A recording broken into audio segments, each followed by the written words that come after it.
जय हिंद दोस्तों। फिर वही लाइन और फिर वही बात। आज एक टॉपिक बहुत ही बिंदास होगा आपके साथ। आपने अक्सर लोगों को देखा होगा, जो लोग सबसे ज़्यादा ईश्वर भक्ति करते हैं, प्रार्थना करते हैं, ईश्वर भक्ति में ज़्यादातर लीन रहते हैं, वो लोग सबसे ज़्यादा परेशान रहते हैं। आज मैं इसका विस्तार रूप से आपको एक कारण समझाता हूँ, एक कहानी के माध्यम से। बहुत ध्यानपूर्वक सुनिएगा। शायद आपका जो ये मत है इस बारे में कि जो भक्ति करते हैं वो परेशान रहते हैं, और जो लोग बिल्कुल भगवान को याद नहीं करते, उल्टे सीधे काम करते हैं, वो लोग एकदम बिंदास और खुशी प्रकार से रहते हैं। इसका मैं आपको आज अंतर और ये किस कारणवश होता है और इसका क्या कारण है वो आपको समझाने की कोशिश करूँगा एक कहानी के माध्यम से। तो चलिए शुरू करते हैं। तो एक बार भगवान विष्णु जी और श्रीमद् नारद जी दोनों ही बैठे थे। नारद जी ने कहा कि हे प्रभु, जब कोई व्यक्ति आपकी सेवा करता है, आपकी भक्ति करता है, आपका नाम जप करता है, और वह व्यक्ति इस समाज में, इस दुनिया में सबसे ज़्यादा परेशान रहता है, चाहे वो धन से परेशान हो, चाहे मन से परेशान हो, चाहे वो अपनी काया से परेशान हो, वो परेशान रहता है। ऐसा क्यों?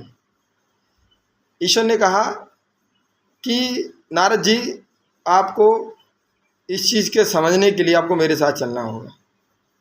कि ठीक है प्रभु, चलते हैं। दोनों ने अपना वेश बदले और साधु के वेश में समाज में निकल गए। वो सबसे पहले निकलकर एक सेठ के यहाँ पहुँचे और वहाँ उन्होंने आवाज़ लगाई कि भाई कोई है क्या। वहाँ से सेठ जी निकल के आते हैं, उनसे पूछते, हाँ भाई बताओ, क्यों आवाज़ लगा रहे हो? बोले भाई हमें कुछ खाने को चाहिए, भूख लगी है। सेठ ने उन्हें कम से कम 100 बातें सुनाई। हट्टे कट्टे से हो और भीख मांग रहे हो, चाहते तो कमा कर खा सकते हो, तुम्हें क्या जरूरत पड़ी है भीख मांगने की, भागो यहाँ से। उन्होंने उनको धुतकार के भगा दिया। श्रीमन नारायण ने उनको आशीर्वाद दिया कि सेठ जी, आप धन धान्य से परिपूर्ण रहें और आपको बहुत सारा धन प्राप्त हो। वहाँ से जैसे ही वो आगे बढ़े, नारद जी ने कहा, प्रभु ये क्या, आपने उसको क्या आशीर्वाद दिया? आपको जो गाली दे रहा है और सब बातें कहीं, फिर भी आपने उसको आशीर्वाद दिया कि कोई बात नहीं नारद जी, चलिए आगे चलते हैं। आगे एक मैया की कुटिया मिलती है, बुढ़िया होती हैं, वो अपना गुजर बसर करती हैं और उनके पास एक गाय होती है, उसी का दूध बेच करके वो अपना घर का कार्य चलाती हैं। तब वो वहाँ पहुँचते हैं, वहाँ भी जा कर के वो इसी प्रकार से अरदास करते हैं कि कुछ खाने के लिए हो तो माता रानी हमें दीजिए। बूढ़ी अम्मा निकल कर के आती हैं और वो कहती हैं, देखिएगा मेरे घर में कुछ खाने के लिए तो है नहीं, मगर गाय का दूध रखा है, अगर आप चाहें तो मैं वो आपको दे सकती हूँ। बोले ठीक है। उन्होंने आसन लगा दिया, बैठ करके दोनों लोगों ने दूध पिया और उनको आशीर्वाद में कहा कि आपकी गाय मर जाए। नारद जी बड़े रुष्ट हो गए और उन्होंने कहा कि भगवान, ये बात अच्छी नहीं है आपकी। जिसने आपको धुतकारा, तमाम भर की बातें सुनाई, कोई धर्म का कार्य नहीं करता, उसको आपने आशीर्वाद के रूप में धनवान होने का और भी अधिक आपने आशीर्वाद दिया।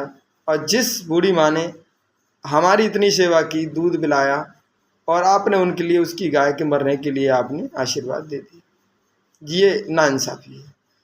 उन्होंने कहा, नारद जी मैं आपको इस चीज़ के लिए समझाता हूँ। वो जो सेठ है उसको धन से प्रेम है, किसी चीज़ से प्रेम नहीं है, ईश्वर से प्रेम नहीं है। और वो मरता मरता भी ये सोचते सोचते मरेगा, अरे मेरे इस पैसे का क्या होगा, इस धन का क्या होगा, मेरे बाद क्या होगा। मतलब वो इसी बैराग में चला जाएगा और वो इसी 84 के चक्कर में फंसा रहेगा, वो सुखी नहीं है। ये माँ को इस गाय से ही प्रेम है बस।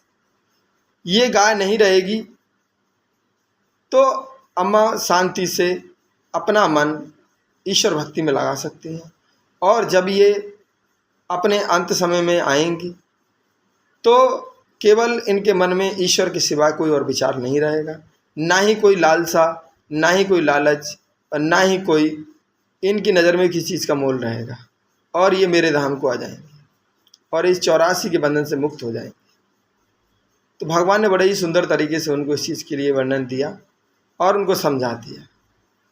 इसी प्रकार से अगर आपको कोई परेशानी है, आपके काम बनते बनते बिगड़ रहे हैं। इस प्रकार की अगर परेशानियों का सामना अगर आप कर रहे हैं तो आप बिल्कुल परेशान ना हो, क्योंकि होनी को कोई टार नहीं सकता। अगर होनी टरती तो भगवान होकर के सीता को वनवास नहीं होता, रावण लेके नहीं जाता। शंकर भगवान जिनकी पत्नी सती अपने पिता के यहाँ यज्ञ में कूद करके सती हो गई थी, अगर होनी का बलवान नहीं होती तो वो उनको जिंदा भी कर सकते थे, मगर नहीं, विधि के विधान के अनुसार वो उनको नहीं जीवित कर सकते थे। इसीलिए काया माया का कभी भी गर्व नहीं करना चाहिए, क्योंकि सभी चीज़ यहीं रहेंगी, केवल मन और आपके विचार, आपके कर्म ही आपके साथ रहेंगे। मैं ये नहीं कहता आप पुनर्जन्म में विचार रखिए, मगर इस जन्म में भी सुख वो है जिसे कोई कर्ज ना हो और जिस पर कोई मर्ज ना हो। ये सबसे बड़ा सुख है इस जीवन का। तो मुस्कुराते रहिए, हंसते रहिए और खुशी रहिए। वीडियो अच्छी लगी हो तो मेरे इस पेज को फॉलो करें, लाइक करें, शेयर करें। जय हिंद, जय श्री कृष्ण।